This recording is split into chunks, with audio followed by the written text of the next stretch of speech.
আজ যে উপলক্ষে এই রেসিপিটা বানানো হয়েছে সেটা একটা বিশেষ দিন, আমাদের সবার কাছে সেটা খুব আনন্দের দিন হয়, বিশেষ করে ছাত্রছাত্রীদের কাছে।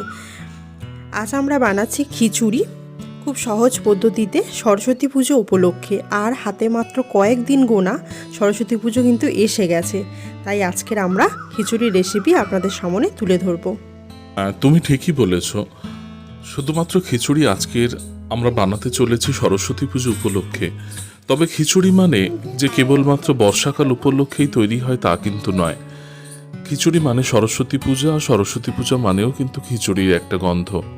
তাই সেই একটা নস্টালজিক একটা রান্না, আজকে নিরামিষ খিচুড়ি আমি আপনাদের সামনে তৈরি করে দেখাবো।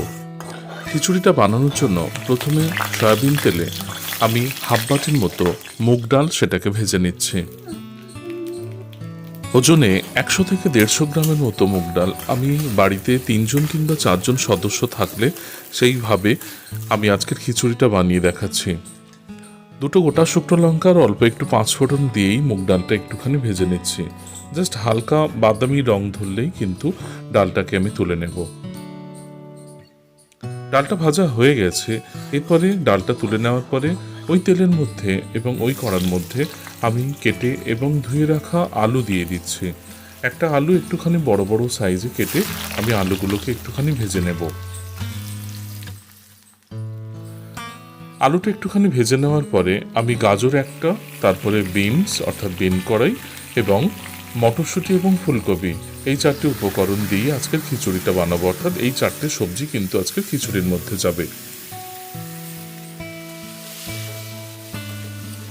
সরস্বতী পুজোর দিনে যেমন আমরা খিচুড়ি ভালোবাসি, অনেক অনেক জায়গায় কিন্তু লুচি আলুর দম খাওয়া হয়, কিন্তু আমার মনে হয় যে লুচি আলুর দমের থেকেও খিচুড়িটাই কিন্তু বেস্ট। বেশিরভাগ মানুষ কিন্তু এই দিনটায় খিচুড়ি খেতেই ভালোবাসে। আরও তার সাথে যদি থাকে আলু ভাজা, পাঁপড় ভাজা, চাটনি, আর তো কোনো কথাই হবে না। স্কুলে স্কুলে খিচুড়ি মানে সরস্বতী পূজা মানে খিচুড়ি, অন্য কিছু হতে পারে, কিন্তু খিচুড়ি যেন একটা ওই দিন একটা আলাদা অনুভূতি, আলাদা টেস্ট। তাই অবশ্যই আজকের এই রান্নাটা ফলো করে বাড়িতে একদিন বানিয়ে নিন। স্বাদ মতো নুন দিয়ে দিচ্ছি। নুনটা দিয়ে তারপরে হলুদ গুঁড়ো হাফ চামচের মতো, আর লঙ্কা গুঁড়ো হাফ চামচ, এবং কাশ্মীর লঙ্কার গুঁড়ো দিয়ে দেবো হাফ চামচ, আর ধনের গুঁড়ো দিয়ে দেবো 1 চামচের মতো। দিয়ে তারপরে এগুলোকে ভালো করে একটুখানি কষিয়ে নেব।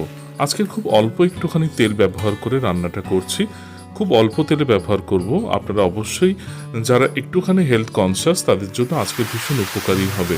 তাই অল্প একটুখানি তেল দিচ্ছি, তাই জল দিয়ে একটুখানি কষিয়ে নিচ্ছি। আপনারা চাইলে একটুখানি তেল বেশি দিয়ে আপনারা করতে পারেন। আজকে পুরো নিরামিষ পদ্ধতিতে করব এবং বাড়িতে থাকা সেদ্ধ চাল নয়, আমি আতপ চাল দিয়েই আজকের বানিয়ে দেখাবো। একটা টমেটো কুচে দিয়ে দিচ্ছি, দিয়ে আবার একটুখানি ভালো করে নেড়ে চেড়ে নিচ্ছি।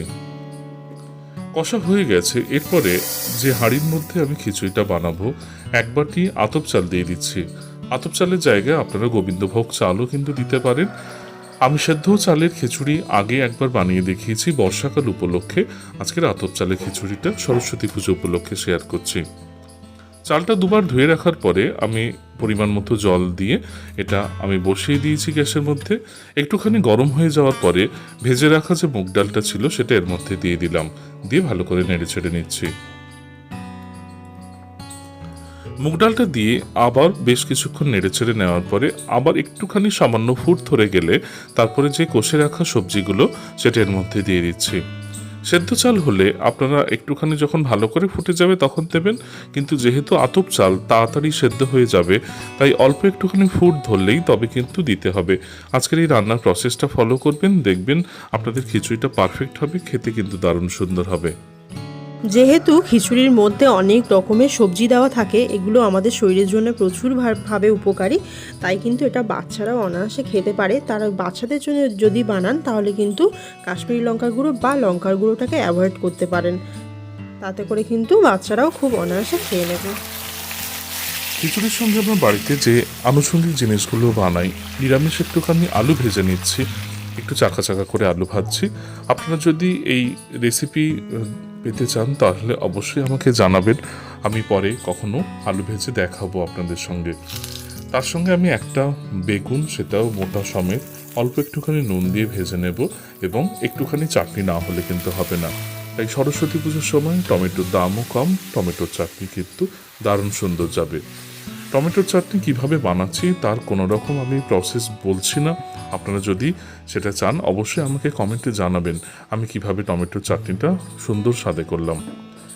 এরপরে আবার খিচুড়ির জায়গায় ফিরে আসছি। দেখুন খিচুড়িটা প্রায় শেষের দিকে, আমার প্রায় সেদ্ধ হয়ে গেছে এবং রান্নার শেষের দিকে ওপর থেকে একটুখানি কাজু কিশমিশ দিয়ে দিচ্ছি এবং 1 চামচ আমি জিরের গুঁড়ো দিয়ে এটাকে নেড়ে চেড়ে নিচ্ছি।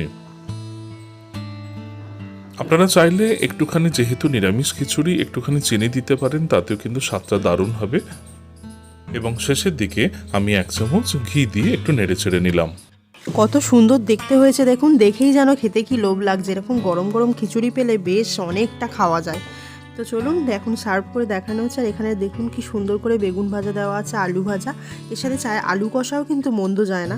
তো আজকে আমাদের আলু কষা নেই, আলু ভাজা আর পাঁপড় ভাজা ছিল, সেটা দেখানো হয়নি। চাটনি দিয়ে একদম সুন্দর খাবারটা জমে যাবে। সরস্বতী পুজোর দিনে এইভাবে সুন্দর করে বানিয়ে নিন, অথবা কোনো নিরামিষ দিনেও বানিয়ে খেতে পারেন। এতে রয়েছে কাজু কিশমিশ, তার জন্য আরও টেস্ট বাড়িয়ে দিচ্ছে। আর আপনারা কিন্তু সরস্বতী পুজোর দিন খুব সুন্দরভাবে কাটান, ভালো ভালো খাবার করে খান। আরও নেক্সট অনেক সরস্বতী পুজো উপলক্ষে রেসিপি আসতে চলেছে। সবাই ভালো থাকবেন, সবাই সুস্থ থাকবেন এবং আমার চ্যানেলের পাশে থাকবেন। আমাদেরকে কমেন্ট করে জানাতে ভুলবেন না। সবাইকে টাটা।